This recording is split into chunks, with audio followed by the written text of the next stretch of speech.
दोस्तों कहानी की शुरुआत में हमें दिखाया जाता है एलिया नाम की एक लड़की जंगल में किसी लोगों से बचकर भाग रही होती है तो एक तालाब में गिर जाती है, लेकिन वो लोग उसे पानी से बाहर निकालते हैं। अब दोस्तों आगे हमें दिखाया जाता है एक बैंक में जहाँ पे बहुत सारे लोग काउंटर पे लाइन लगाए खड़े होते हैं। उसी लाइन में हमें एक आदमी दिखाई देता है, इसका नाम है रैक्स। सारे लोग बैंक के कामकाज के लिए लाइन लगाए होते हैं, लेकिन रैक्स अपनी लाइन लगाने के लिए उस लाइन में खड़ा होता है क्योंकि उस काउंटर पे काम करने वाली जो लड़की है वो उस लड़की पे लाइन मार रहा होता है। लेकिन इसी दौरान कुछ लुटेरे बैंक के अंदर घुस जाते हैं। इन सारे लुटेरों ने अपने मुंह पे मास्क लगाया होता है, इसलिए वो पहचान में नहीं आते। अब जबकि उन लोगों ने वॉचमैन को गोली मार के पहले ही खत्म कर दिया है, इसलिए बैंक के सारे लोग वहाँ पे डर जाते हैं और वहाँ का माहौल बहुत तनाव में होता है। अब जहाँ पे रैक्स छुपा होता है वहाँ पे उसके सामने एक लेडी होती है, लेकिन उसके पास गन होकर भी वो कुछ नहीं कर पाई। अब सब लोग छुपे हुए थे और सब डरे हुए थे, लेकिन रैक्स के मन में कुछ और ही चल रहा था। वो अपने आप में ही कुछ ऊटपटांग हरकतें कर रहा था।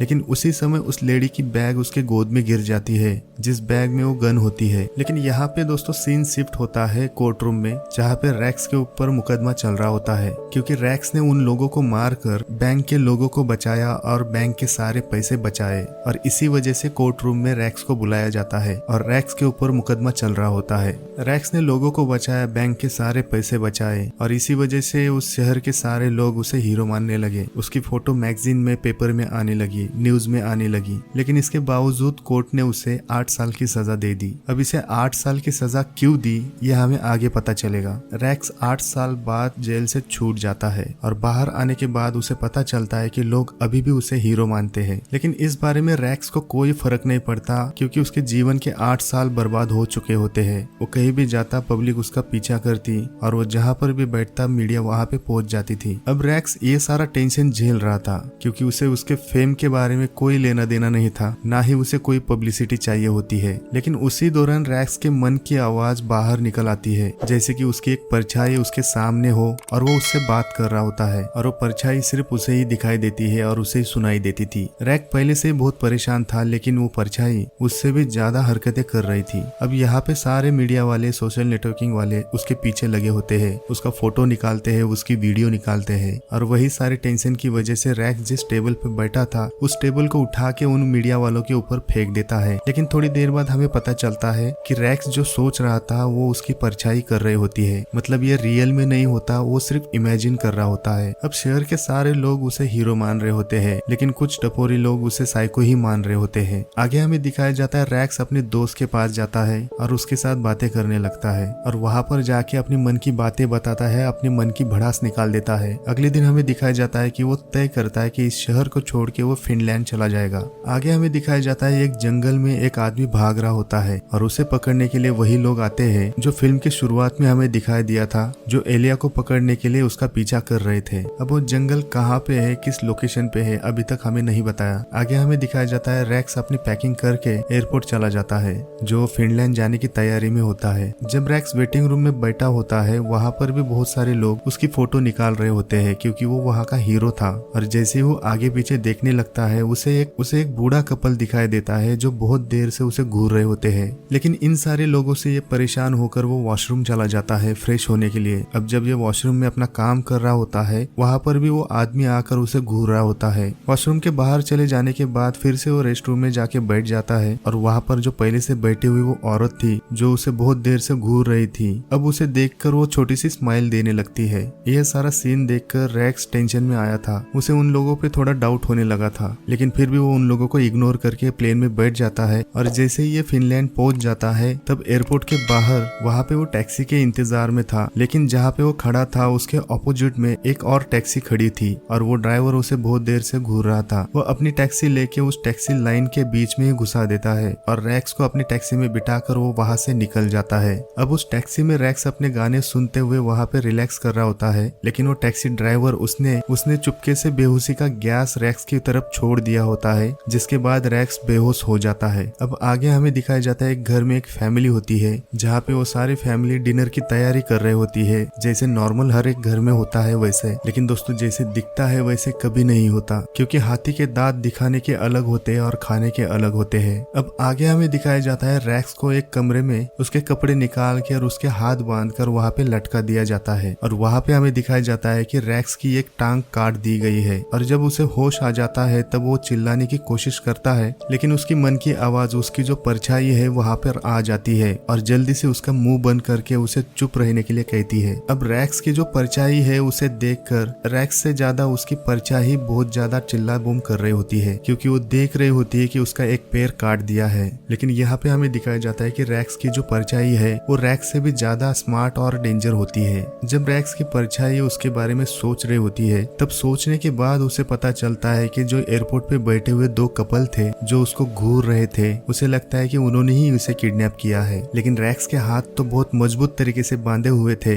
इसलिए वो वहाँ से हिल भी नहीं पा रहा था और पैर काटने के कारण वो चिल्ला भी नहीं सकता था, क्योंकि अगर उसने चिल्लाना शुरू कर दिया तो वहाँ के लोग फिर से आएंगे और उसे टॉर्चर करेंगे। अब उसकी परछाई उसे बता रही होती है कि तुम्हारा किडनैपिंग हुआ है और उन लोगों के सामने तुम्हें बेहोश होने का नाटक करना होगा। अब उसकी परछाई वहाँ पे आसपास देख रही होती है कि वहाँ से निकलने का कोई तरीका ढूंढ रही होती है, तो उसे पता चलता है कि यहाँ पे बहुत सारा सामान जमा करके रखा होता है। और दोस्तों ये सारे सामान देखने के बाद मुझे तो लगता है ये रॉन्गटन जैसे कैनिबल है, लेकिन वहाँ पे इतना सारा सामान जमा करने के बाद उस परछाई को समझ में आता है कि यहाँ पे एक दो लोगों का काम नहीं, यहाँ पे बहुत सारे लोग होंगे। अब आगे हमें दिखाया जाता है कि जब ये सारी फैमिली सोई होती है, लेकिन उनकी फैमिली का जो सबसे छोटा बेटा, इसका नाम है ओलावी, ये सोने के बजाय चुपके से बेसमेंट में चला जाता है, क्योंकि वो चाहता था कि अगला शिकार कौन है और इसीलिए वो बेसमेंट में चला जाता है और वो रैक्स को देखने की कोशिश करता है। अब यहाँ पे हमें दिखाया जाता है कि रैक्स के पास बहुत ज्यादा टाइम नहीं बचा है, इसलिए वो अपने दांतों से उस रस्सी को तोड़ने की कोशिश करता है और उसी वक्त उसे किसी के आने की आवाज आने लगी, इसलिए रैक्स वहाँ पे बेहोशी का नाटक करने लगा। लेकिन वो धीरे धीरे हल्की सी आंखों को खोल कर वहाँ पे देखने लगता है। जब वो देखता है तो उसे पता चलता है कि एक छोटा सा बच्चा है जो उसके सामने खड़ा है और वहीं पे रैक्स एक प्लान करता है जो कि उस बच्चे को पकड़ के रखेगा और उसके बदले वो अपने आप को छुड़ाने की कोशिश करेगा। वहीं पर रैक्स ने अपने पैर से उस बच्चे को किक मार देता है और उसे अपने दोनों पैरों के बीच में उसे पकड़ के रख देता है। अब थोड़ी देर में ही उस बच्चे की बड़ी बहन को पता चलता है कि उसका भाई उसके पास नहीं है और वो लड़की अपने भाई को ढूंढने के लिए अपने कमरे से बाहर इधर उधर ढूंढ रही होती है। थोड़ी देर में वो बेसमेंट में चली जाती है, तब वहाँ पे हमें पता चलता है कि इसका नाम है एलिया। और दोस्तों ये एलिया कोई और नहीं जो फिल्म की कहानी की शुरुआत में हमें दिखाया जाता है। एलिया जंगल में भाग रही होती है और इसके पीछे कुछ लोग पड़े होते हैं, वो दूसरे कोई नहीं होते, वो उसके फैमिली ही होते हैं और इनके फैमिली को नाम दिया है साइको फैमिली। अब यहाँ पे हमें पता चलता है कि एलिया के फैमिली ने ही रैक्स को किडनैप करके उसका पैर काट दिया था। अब रैक्स एलिया को कहता है कि अगर तुमने कोई भी चालाकी की तो मैं इस बच्चे की गर्दन को मोड़ दूंगा। लेकिन रैक्स भी बहुत देर से थका होता है और उसका कटा हुआ पैर वो बहुत दर्द कर रहा होता है, इसलिए वो उसे ज्यादा देर तक पकड़ के नहीं रख पाता और उसे छोड़ देता है और इसके कारण उसे लगता है कि यहाँ से निकलने का आखिरी चांस उसने खो दिया है। अब जब ओलावी अपने बिस्तर पे बेहोश पड़ा हुआ दिखाई देता है तब वो साइको फैमिली वहाँ पर आती है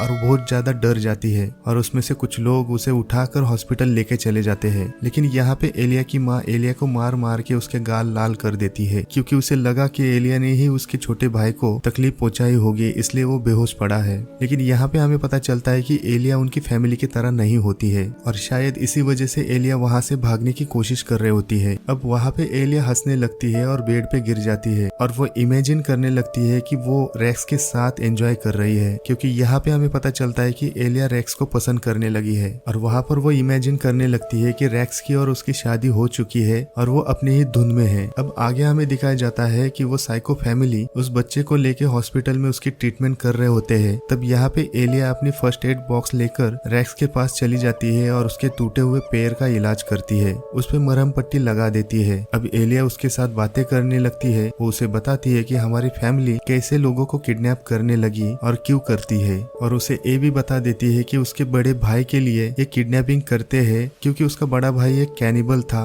और लोगों को मार के उसका मांस खाने लगा था, इसीलिए लोगों को किडनैप करके उसे मार के उसकी फैमिली उसके बड़े भाई को वो खाना खिलाते थे और उसी की भूख को मिटाने के लिए ये लोग किडनैपिंग करते थे। और ये सारा सीन बचपन से एलिया देख रही होती है और इसी वजह से वो परेशान होकर वो कई बार अपने भाई को लेकर वहाँ से भागने की कोशिश करती है, लेकिन उसके साइको फैमिली की वजह से वो कामयाब नहीं होती और इसी कारण उसे सजा देने के लिए, उसे पनिशमेंट देने के लिए उसे एक लकड़ी के पिंजरे में बांध के रखा जाता था जो उसके पिता ने बनाया था। अब यहाँ पे एलिया उसे बताती है कि मैं तुम्हें अकेला छोड़ के नहीं जाना चाहती, लेकिन उसने एक चाकू को उसके पैर के पास रख दिया होता है और उसे कहती है कि ये तुम्हें खुद उठाना होगा और अपने आप को छुड़ाना होगा। अब यहाँ पे दोस्तों हमें ये नहीं समझ में आता, अगर एलिया उससे प्यार करती है और उसे छुड़ाना चाहती है और जबकि उसकी साइको फैमिली भी उसके घर में है नहीं, तो उसे फटाफट छुड़ा के उसके साथ भाग भी सकती थी। खैर देखते हैं आगे क्या होता है। अब थोड़ी देर बाद रैक्स उस चाकू को उठाकर वो अपने हाथों में बांधे हुए रस्सी को काट रहा होता है और उसी वक्त एलिया के 3 भाई वहाँ पर आ जाते हैं और वो लोग रैक्स को मारने के इरादे से आए होते हैं, क्योंकि उसको मारने के बाद उसकी बॉडी के सारे पार्ट निकाल कर वो उनके भाई को दे सके।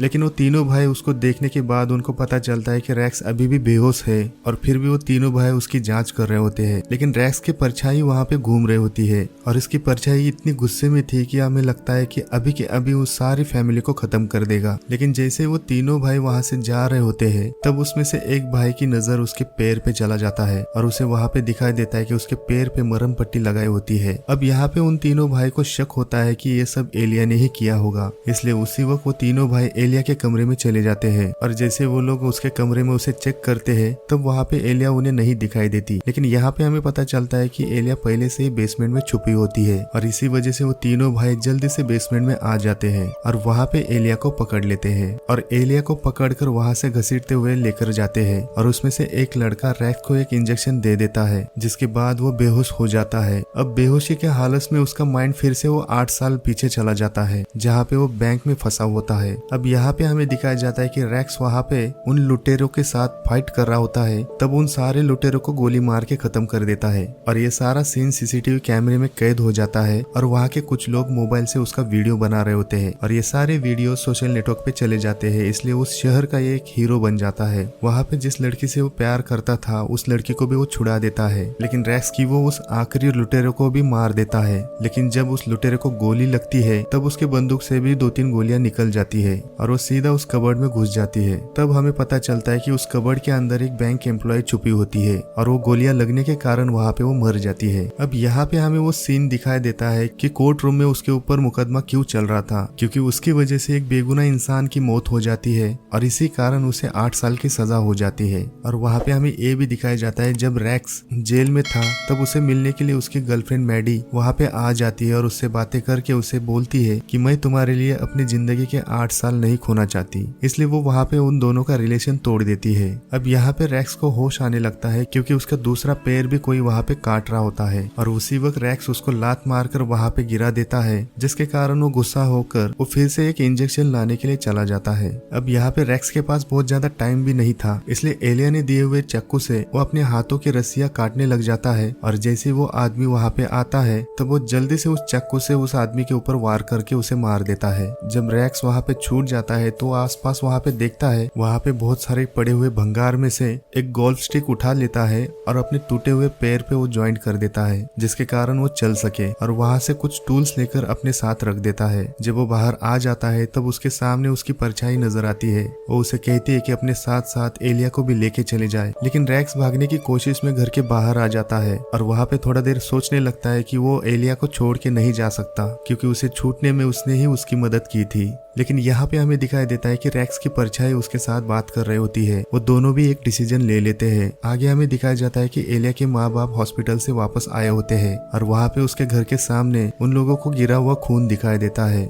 जैसे ये दोनों घर के अंदर चले जाते हैं तब वो सारे बच्चों को इकट्ठा करके किचन में बुला लेते हैं और वो दोनों उन सब पे डांट रहे होते हैं क्योंकि उनके सारे निगरानी के बावजूद भी उनका कैदी वहाँ से छूटकर भाग निकला। उन लोगों को लग रहा था कि अगर रैक्स पुलिस के पास चला गया तो वो पुलिस को सारी बातें बता देगा और वो थोड़ी देर में पुलिस को यहाँ पे लेकर आएगा, इसलिए उन लोगों ने डिसाइड किया था कि जल्द से जल्द इस घर को खाली कर देंगे। लेकिन यहाँ पे उनके प्लान की महाबहन हो जाती है क्योंकि रैक्स कहीं भागा नहीं था, वो उनके किचन के टेबल के नीचे छुपा हुआ था। वो उनकी राह देख रहा था कि कब ये सारे लोग किचन में इकट्ठा हो गए और इसके आगे वो उन लोगों को एक एक करके मारने लगता है। उसने वहाँ पे नेल गन से सबको मारने की कोशिश की और जैसे ही वो साइको मदर को मारने की कोशिश कर रहा था तब उसमें से कीले खत्म हो गए थे। साइको मदर रैक्स पे अटैक करने लगी थी। उसी वक्त रैक्स अपने पैरों पे बांधे हुए गोल्फ से उसे किक मार देता है और वो साइको मदर वहाँ पे गिर जाती है। जब वो लड़का अपनी माँ को बचाने की कोशिश करता है और वो रैक्स पे हमला करने ही वाला था, उसी वक्त रैक्स एक चाकू को लेकर उस पे हमला कर देता है।